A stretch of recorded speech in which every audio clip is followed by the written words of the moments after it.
শ্রবণ করো জীবন বাণী নম্র চিতে, শ্রবণ করো নম্র চিতে, শ্রবণ করো খ্রিস্ট যিশুর জীবন খানি। নমস্কার দর্শক বন্ধুরা, জীবনবাণী অনুষ্ঠানে আপনাকে স্বাগত জানাই। আশা করি আপনি সুস্থ আছেন এবং প্রভুর বাক্য শোনার জন্য প্রস্তুত হয়েছেন।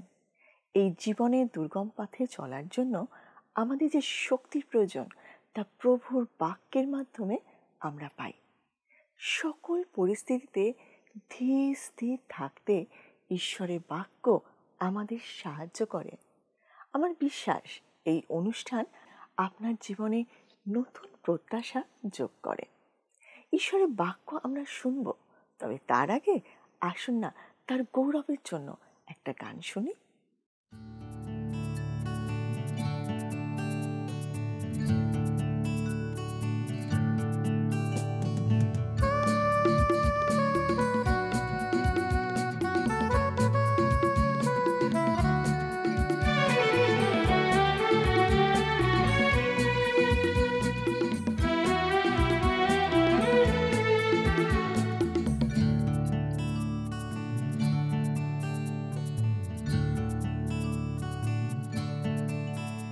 ওহে শ্রান্ত জন, ওহে ভ্রান্ত জন, এসো হে যিশুর কাছে। অসীম জীবন সুখের লগন, অসীম জীবন সুখের লগন আছে হেথায় আছে। ওহে শ্রান্ত জন, ওহে ভ্রান্ত জন।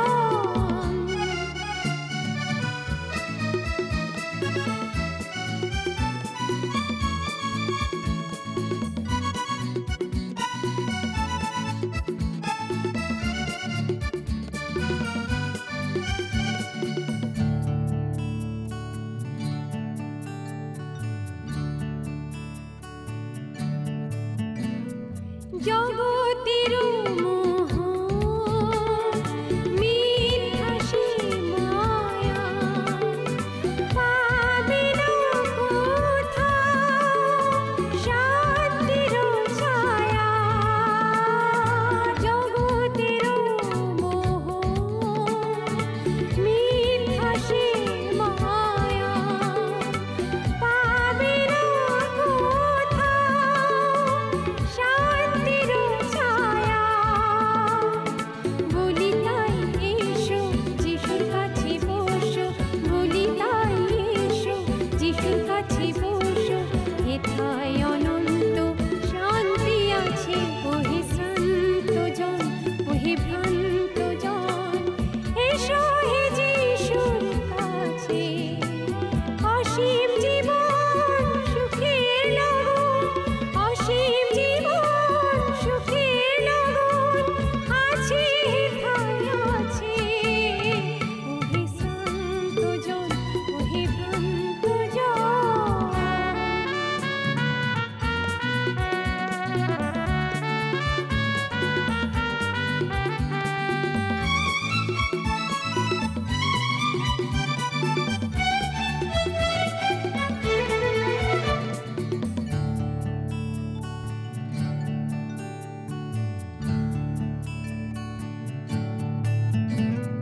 পাপের যত বোঝা যিশুর পায়ে রাখো, পবিত্র অন্তরে যিশুতে থাকো।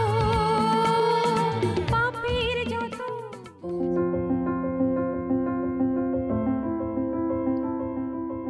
আমরা পবিত্র বাইবেলের বিভিন্ন পুস্তকগুলির ধারাবাহিক অধ্যয়নে বর্তমানে বাইবেলের নতুন নিয়মের অন্তর্গত থিসলনিকীয় মণ্ডলীর প্রতি সাধু পৌলের দ্বিতীয় পত্রটি নিয়ে আলোচনা করছি। আজ দ্বিতীয় থিসলনিকীয় পুস্তকের 3 অধ্যায় থেকে আমরা আলোচনা শুরু করব, যার বিষয়বস্তু হল খ্রিস্টের আগমনের ব্যবহারিকতা। আমরা যেমন এর আগের পর্বগুলিতে আলোচনা করেছি যে সাধু পৌল সুসমাচার প্রচারের দ্বিতীয় যাত্রায় ইউরোপ মহাদেশে এসেছিলেন এবং সেখানে বহু ক্লেশ সহ্য করেও তিনি অনেক মানুষকে ঈশ্বরের পথে নিয়ে আসতে সমর্থ হয়েছিলেন। সেই সমস্ত বিশ্বাসীদের সাহায্যে তিনি কয়েকটি মণ্ডলীও প্রতিষ্ঠা করেছিলেন। এই সমস্ত মণ্ডলীগুলির অন্যতম ছিল থিসলনিকীয় মণ্ডলী। থিসলনিকীয় মণ্ডলীর বিশ্বাসীদের মনে ঈশ্বর এবং প্রভু যিশুর সম্বন্ধে অনেক প্রশ্ন ছিল। এই প্রশ্নগুলির মধ্যে অনেকগুলির উত্তর তিনি তাদের সঙ্গে বসবাস করার সময় দিয়েছিলেন, কিন্তু হঠাৎ করে সম্ভবত সেখান থেকে তাকে চলে যাওয়ার কারণে তার পক্ষে সমস্ত প্রশ্নের উত্তর দেওয়া সম্ভব হয়নি। পরবর্তী সময়ে যখন সাধু পৌল করিন্থে বসবাস করছিলেন, তখন সেখান থেকে তিনি পত্রের দ্বারা থিসলনিকীয় মণ্ডলীর বিশ্বাসীদের প্রশ্নগুলি নিয়ে আলোচনা করেন। সেই সময় থিসলনিকিতে একটি ভ্রান্ত মতবাদ রটে গেছিল যে খ্রিস্টের দ্বিতীয় আগমন ইতিমধ্যেই ঘটে গেছে। এই কথা নাকি স্বয়ং পৌলের কাছ থেকেই সেখানকার কিছু মানুষ জানতে পেরেছে। সাধু পৌল এই বিষয়টা নিয়ে বিস্তারিত আলোচনার প্রয়োজন বোধ করেন, কারণ তিনি চাননি যে কোনো বিশ্বাসীর মনে কোনো ভ্রান্ত ধারণা তৈরি হোক। এই কারণে তিনি থিসলনিকীয় মণ্ডলীর বিশ্বাসীদের উদ্দেশ্যে তার দ্বিতীয় পত্রটি রচনা করেন। খ্রিস্টের দ্বিতীয় আগমনের বিষয়ে তিনি বলেন যে এই ঘটনা নিশ্চিতভাবে ইতিমধ্যে ঘটে যায়নি, কারণ তার আগমনের আগে নির্দিষ্ট কয়েকটি ঘটনা ঘটবে। সর্বপ্রথমে প্রভু যিশু তার মণ্ডলীকে তার কাছে সংগ্রহ করে নেবেন। তারপর জগতে এক পাপ পুরুষ, এক ধর্মভ্রষ্টতা উপস্থিত হবে এবং সে নিজেকে মহা শক্তিশালী করে তুলবে। সে নিজেকে এতটাই বড় করে তুলবে যে ঈশ্বরের মন্দিরে বসে নিজেকে ঈশ্বর বলে দেখাবে। সারা জগতে যে সমস্ত ঈশ্বর বিশ্বাসীরা সেই সময় অবশিষ্ট থাকবে, সেই পাপ পুরুষ তাদের অত্যন্ত ক্লেশ দেবে। কিন্তু এরপর প্রভু যিশু এই পৃথিবীতে দ্বিতীয়বারের জন্য আগমন করবেন এবং সেই অধর্মীকে, সেই পাপিষ্ঠকে সংহার করবেন। আমরা আমাদের গত পর্বে থিসলনিকীয়দের প্রতি সাধু পৌলের দ্বিতীয় পত্রের দ্বিতীয় অধ্যায় অবধি অধ্যয়ন করেছি। দ্বিতীয় অধ্যায় সমাপ্ত হয়েছিল এই কথা বলে যে বিশ্বাসীদের ঈশ্বরের বাক্যে সংস্থাপিত হয়ে স্থির থাকতে হবে। সাধু পৌল বলছেন যে ঈশ্বর আমাদের হৃদয়ে সান্ত্বনা দেন এবং প্রতিটি ভালো কথা ও কাজে আমাদেরকে প্রতিষ্ঠিত করেন। এই বিষয়গুলি প্রভু যিশুর ব্যক্তিত্বের প্রতি আনুগত্যের সাথে সম্পর্কযুক্ত। খ্রিস্টের মধ্যে আমাদের যে বিস্ময়কর অবস্থান লক্ষ্য করা যায়, সেই বিষয়েও সাধু পৌল এই পুস্তকের দ্বিতীয় অধ্যায় 13 ও 14 পদে আলোচনা করেছেন। তিনি বলেছেন যে আমরা মনোনীত, ঈশ্বর আদি হইতে তোমাদিগকে আত্মার পবিত্রতা প্রদানে ও সত্যের বিশ্বাসে পরিত্রাণের জন্য মনোনীত করিয়াছেন। আর আমরা ঈশ্বরে আহুত হয়েছি যেন আমাদের প্রভু যীশু খ্রিস্টের প্রতাপ লাভ করিতে পারি। এটা খুবই উদ্দীপনা ও রোমাঞ্চকর বিষয়। এবারে 3 অধ্যায় সাধু পৌল বলছেন যে বিশ্বাসী রূপে আমাদের কয়েকটি নির্দিষ্ট দায়িত্ব আছে। যেরকম সাধু পৌল ইফিসীয় বিশ্বাসীদেরকে বলেছিলেন, তোমরা যে আহ্বানে আহত হইয়াছ তাহার যোগ্য রূপে চলো, ইফিসীয় 4:1 পদ। এখন তিনি সেই একই কথা থিসলনিকীয় বিশ্বাসীদেরকেও বলছেন। সাধু পৌল প্রথমে বিশ্বাসীদের তাদের গমনাগমনে সংস্থাপিত হয়ে থাকার কথা বলছেন। 3 অধ্যায় 1 আর 2 পদে তিনি বলছেন, আসুন আমরা পড়ি দ্বিতীয় থিসলনিকীয় 3 অধ্যায় 1 ও 2 পদ। শেষ কথা এই, হে ভাতৃগণ, আমাদের নিমিত্ত প্রার্থনা করো, যেমন তোমাদের মধ্যে হইতেছে তেমনি প্রভুর বাক্য দ্রুতগতি ও গৌরবান্বিত হয়, আর আমরা যেন অশিষ্ট ও মন্দ লোকদের হইতে উদ্ধার পাই, কেননা সকলের বিশ্বাস নাই। এখানে তিনি বলছেন যে ঈশ্বরের বাক্য এই মন্দ জগতে চলাচল করতে বিশ্বাসীদের সক্ষম করে তোলে। ঈশ্বরের বাক্য একজন বিশ্বাসীকে তার চলাচলে, তার গমনাগমনে প্রতিষ্ঠিত করে। শেষ কথা এই, হে ভাতৃগণ, এই উক্তির মাধ্যমে সাধু পৌল তার পত্রের উপসংহারে আসছেন। আমাদের নিমিত্ত প্রার্থনা করো। প্রত্যেক বিশ্বাসীর প্রার্থনায় নিযুক্ত থাকা উচিত। আমি মনে করি না যে প্রার্থনা আত্মার একটি দান। প্রত্যেক বিশ্বাসীর প্রার্থনা করা প্রয়োজন। প্রত্যেক কাজকে সফল করতে তার জন্য প্রার্থনা করার প্রয়োজন হয়। প্রত্যেক সফল সুসমাচার প্রচারক ও শিক্ষকের জন্য এমন কেউ না কেউ থাকেন যিনি তার জন্য প্রার্থনা করেন। সাধু পৌল থিসলনিকীয়দের এই রকম প্রার্থনা করতে বলছেন যাতে প্রভুর বাক্য দ্রুতগতি ও গৌরবান্বিত হয়। সাধু পৌলের একটা অদ্বিতীয় পরিচর্যা কার্য ছিল। তিনি একজন প্রচারক ছিলেন। বর্তমানে আমরা সুসমাচার প্রচারককে যেরকম দেখি, তিনি সেই রকমই একজন প্রচারক ছিলেন। এছাড়া তিনি একজন পালক ও ঈশ্বরের বাক্যের শিক্ষকও ছিলেন। তিনি বিশেষ করে থিসলনিকীয়দের ক্ষেত্রে তার এই সমস্ত বিষয়গুলি পূর্ণ করেছিলেন। তিনি এর আগে তাদের প্রভুর দিকে চালিত করেছিলেন এবং শিক্ষা দিয়েছিলেন। এখন তিনি তার পত্রের মাধ্যমে পালক রূপে নিজেকে প্রকাশ করেছেন। তিনি তাদের বাক্যের দ্বারা শুধু যে তাদের নির্দেশ দিচ্ছেন তা নয়, তিনি তাদের সান্ত্বনা ও পরামর্শ দেওয়ারও চেষ্টা করছেন। তাদের তিনি প্রার্থনা করতে বলছেন, আমাদের নিমিত্ত প্রার্থনা করো যেন প্রভুর বাক্য দ্রুতগতি ও গৌরবান্বিত হয়। আজ আপনি সাধু পৌলের জন্য প্রার্থনা করতে পারেন না, কিন্তু আপনি আমাদের জন্য প্রার্থনা করতে পারেন। আমি আপনার প্রার্থনার প্রশংসা করি যেন প্রভুর বাক্য দ্রুতগতি ও গৌরবান্বিত হয়। আজ ঈশ্বরের বাক্যকে উচ্চীকৃত করার প্রয়োজন আছে। প্রার্থনা করুন মানুষ যেন তাদের জীবনে ঈশ্বরের বাক্যকে উচ্চীকৃত করে। প্রার্থনা করুন যেন ঈশ্বরের বাক্য বিশ্বাস করাকে স্বীকৃতি দেয়, তারা তার মধ্যে প্রবেশ করে এবং সেটা কি কি বিষয় বলে সেটা সঠিক অর্থে উপলব্ধি করতে সমর্থ হয়।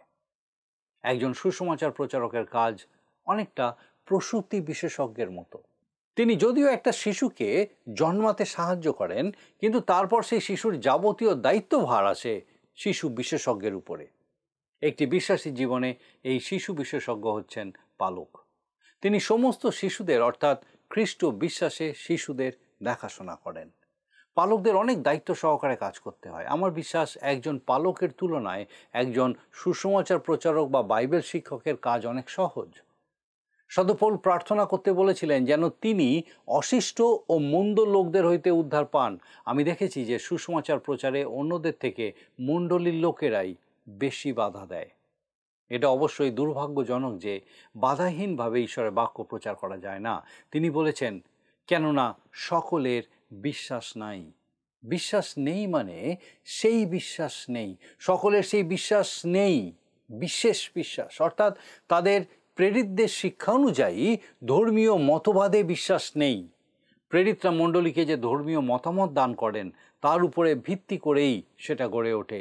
এটাই আমাদের শিক্ষা দেয়, আর এটাই আমাদের শিক্ষা দেওয়া আর প্রচার করা উচিত। খ্রিস্টের আগমনের সত্যকে ধরে রাখা, তার প্রকাশ হওয়ার বিষয়ে ভালো লাগা একটা জিনিস, কিন্তু সেই মহান সত্যের উপযুক্তভাবে চলা অন্য জিনিস। এই বিষয়টাই সাধু পৌল থিসলনিকীয়দের লিখেছিলেন। আমরা যদি সত্যি করেই তার প্রকাশিত হওয়া ভালোবাসি, ঈশ্বরের বাক্যর সঙ্গে আমাদের সম্পর্ক এবং এই জীবনে আমাদের চলাফেরার মাধ্যমে আমরা সেটা প্রমাণ করতে পারি। 3 পদ লেখা আছে, দেখুন 3 পদ। কিন্তু প্রভু বিশ্বস্ত, তিনিই তোমাদিগকে সুস্থির করিবেন ও মন্দ হইতে রক্ষা করিবেন। কি অপূর্ব বিষয়!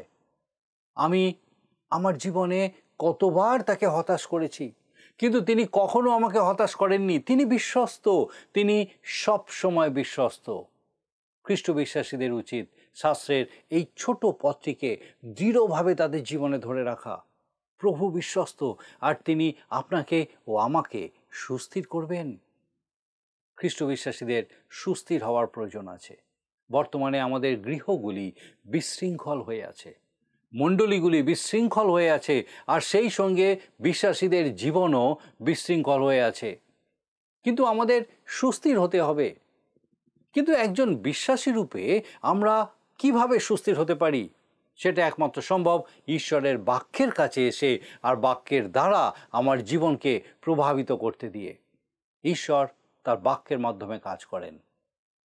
ঈশ্বরের বাক্য আমাকে আপনাকে সে সমস্ত মন্দতা থেকে রক্ষা করে। কোনো একজন বলেছিলেন, বাইবেল আপনাকে পাপ থেকে দূরে রাখবে, আর পাপ আপনাকে বাইবেল থেকে দূরে রাখবে। আসুন দেখি 4 পদে সাধু পৌল কি বলছেন। 2 থিসলনিকীয় তার 3 অধ্যায় 4 পদ। আর তোমাদের সম্বন্ধে প্রভুতে আমাদের এই দৃঢ় প্রত্যয় আছে যে আমরা যাহা যাহা আদেশ করি সেই সকল তোমরা পালন করিতেছ ও করিবে। খ্রিস্ট বিশ্বাসীদের নির্দিষ্ট কিছু কাজ করতে আজ্ঞা দেওয়া হয়েছে, আর তাদের জন্য বিশেষ কিছু আদেশ দেওয়া আছে। আমরা থিসলনিকীয়দের প্রতি সাধু পৌলের প্রথম পত্রের 5 অধ্যায় দেখেছি। তিনি 22টি আজ্ঞা নথিভুক্ত করেছেন। কেবল 10টি নয়, কিন্তু 22টি আজ্ঞা আছে যা বিশ্বাসীদের পালন করতে হবে। প্রভু যীশু বলেছেন, তোমরা যদি আমাকে প্রেম করো তবে আমার আজ্ঞা সকল পালন করিবে। যোহন তার 14 অধ্যায় 15 পদ। আর এগুলি হলো তার আজ্ঞা। তাদের বিষয়ে সাধু পৌলের দৃঢ় প্রত্যয় ছিল। তিনি তাদের এই প্রত্যয় সহকারে প্রভুর কাছে সমর্পণ করেছিলেন যে তিনি তাদের যা আজ্ঞা দিয়েছিলেন সেটা তারা পালন করছে এবং ভবিষ্যতেও তা করবে। তিনি বিশ্বাস করেছিলেন যে এই থিসলনিকীয় মণ্ডলী, যার একটা অপূর্ব সাক্ষ্য ছিল, তারা সেই সাক্ষ্য বহন করে নিয়ে যাবে। আসুন দেখি 5 পদে সাধু পৌল বলছেন, আর প্রভু তোমাদের হৃদয়কে ঈশ্বরের প্রেমের পথে ও খ্রিস্টের ধৈর্যের পথে চালাউন। বিশ্বাসীকে ঈশ্বরের প্রেমের পথে চলতে হবে।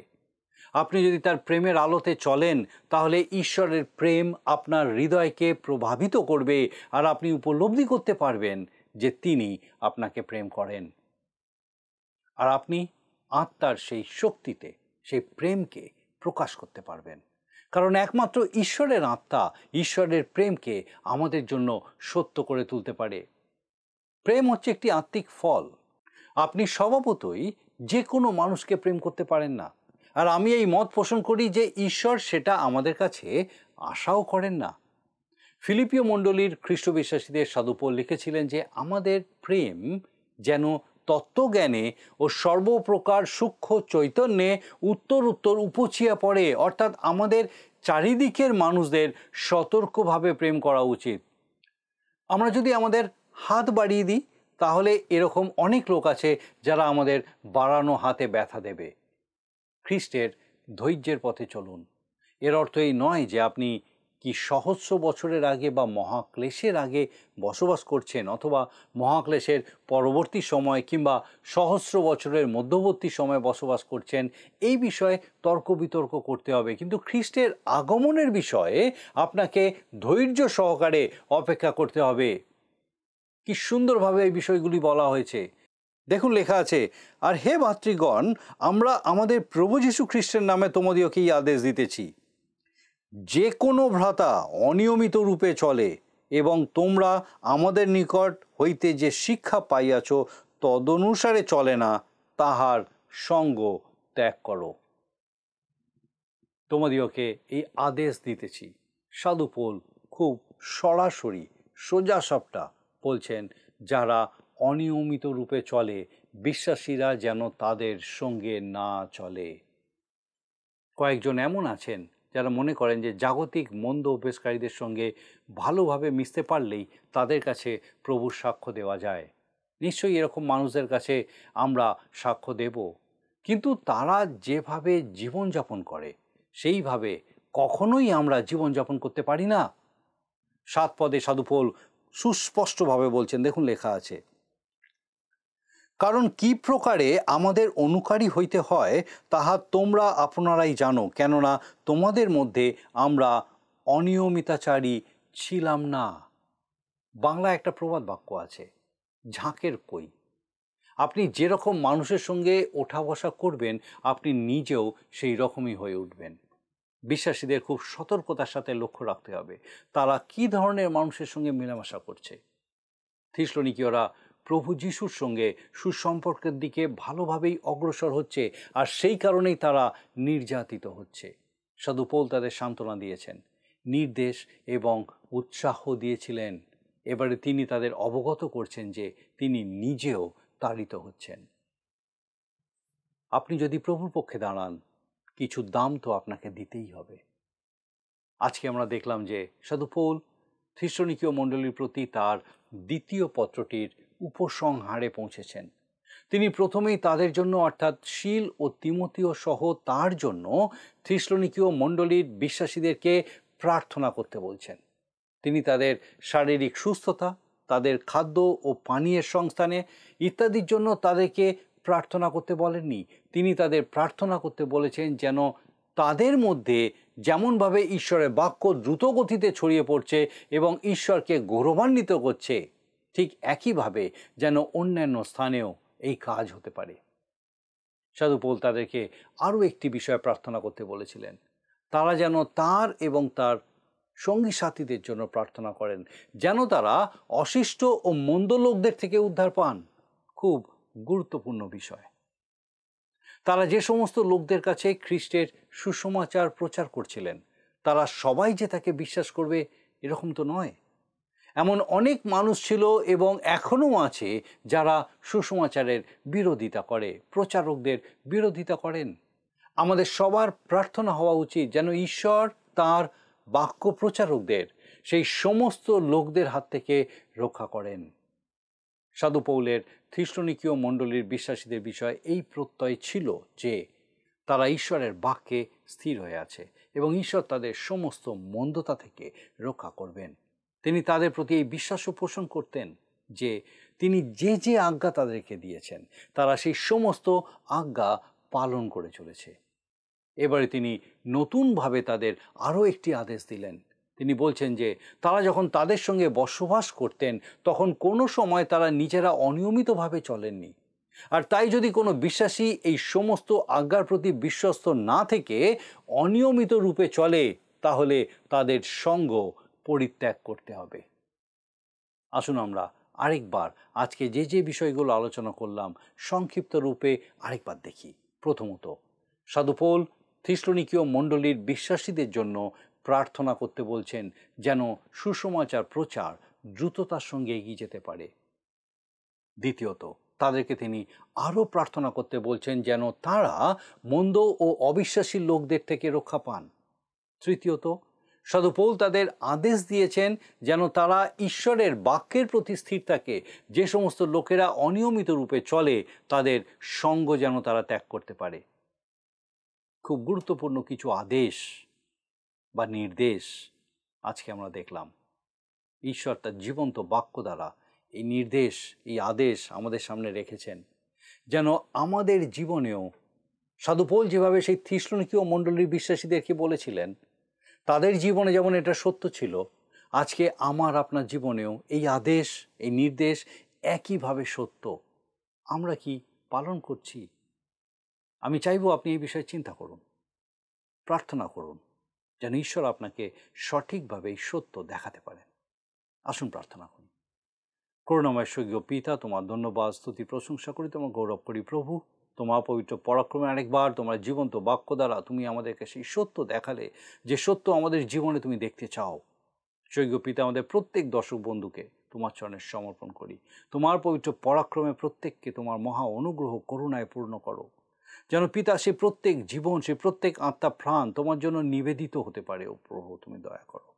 তোমার পবিত্র পরাক্রমে সেই প্রত্যেককে তোমাতে আরো উত্তর উত্তর বেড়ে উঠতে দাও। পরিস্থিতি যেরকমই হোক না কেন প্রভু, যত রকম বিরোধিতাই আসুক না কেন, স্বর্গীয় পিতা, যেন সেই প্রত্যেক আত্মা প্রাণ তোমাতে সমর্পিত হয় এবং তোমাতে বৃদ্ধি পায়। প্রভু, তোমার পবিত্র পরাক্রমে আমাদের সেই প্রত্যেক দর্শক বন্ধুকে, তাদের পরিবার পরিজন প্রত্যেককে সুরক্ষিত রাখো, সুস্থ সবল রাখো, সমস্ত রকম মন্দতা থেকে রক্ষা করো, সেই সমস্ত দুষ্টদের পরিকল্পনা থেকে রক্ষা করো। প্রভু, ব্যাধের ফাঁদ থেকে রক্ষা করো। তোমার পবিত্র পরাক্রমে পিতা গো, তোমাতে আরও বিশ্বাসে বেড়ে উঠে তোমার গৌরব করতে সাহায্য করো। তোমার যিশু নামে ভিক্ষা দয়া করে শ্রবণ ও গ্রহণ করো। আমেন।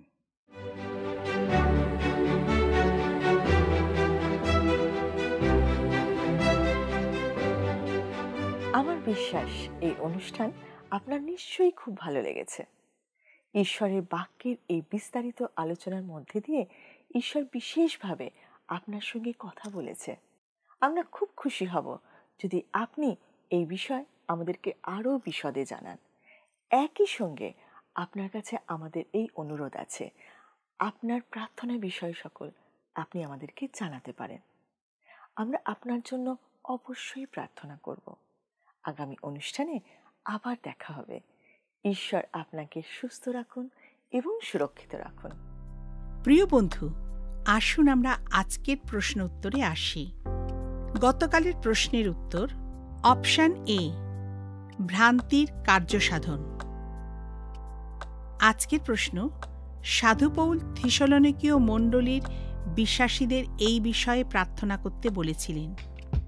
অপশান এ, সাধু পৌলের সুস্থতা, বি, আরও মানুষ যেন খ্রিস্টকে প্রভু বলে গ্রহণ করে, সি, প্রভুর বাক্য যেন দ্রুত গতিতে গৌরবান্বিত হয়, ডি, শীল ও তিমথিও যেন তার সাথে সুসমাচার প্রচার করেন।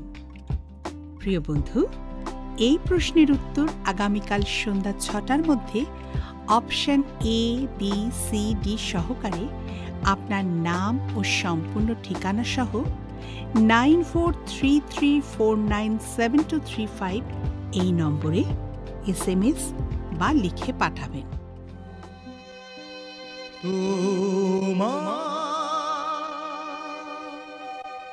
পথে আমি চলব, তুমি সত্য বলে জেনেছি, তোমার বাক্য আমি বলবো, তাই তো আমি এসেছি।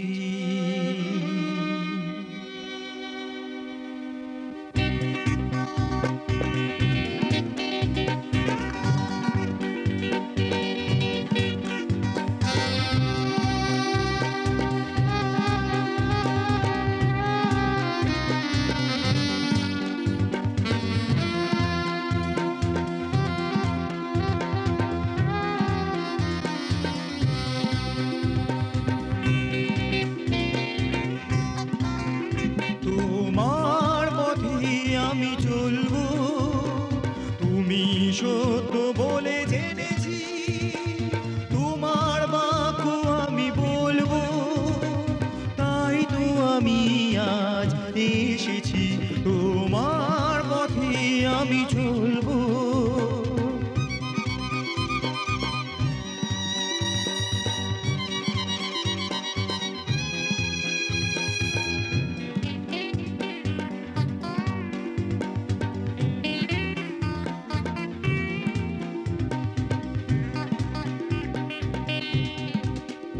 অসহায় পথে তুমি আমার বন্ধু যিশু দিশারি, অসহায় পথে তুমি আমার বন্ধু যিশু দিশারি, তুমি তো পথ সত্য জীবন, তুমি তো পথ সত্য জীবন, মুক্তির পথ মোরা পেয়েছি, তোমার পথে আমি চলবো।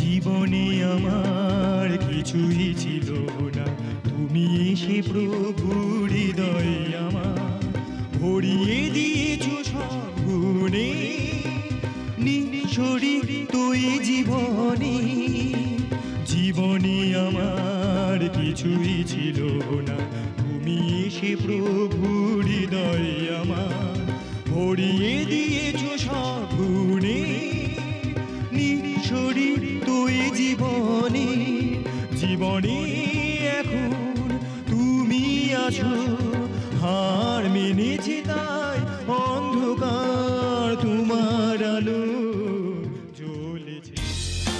যদি আপনার এই অনুষ্ঠান ভালো লেগে থাকে তাহলে এই নম্বরে একটি মিসড কল করুন, তাহলে আপনি পরের বারে বিজয়ী হতে পারেন।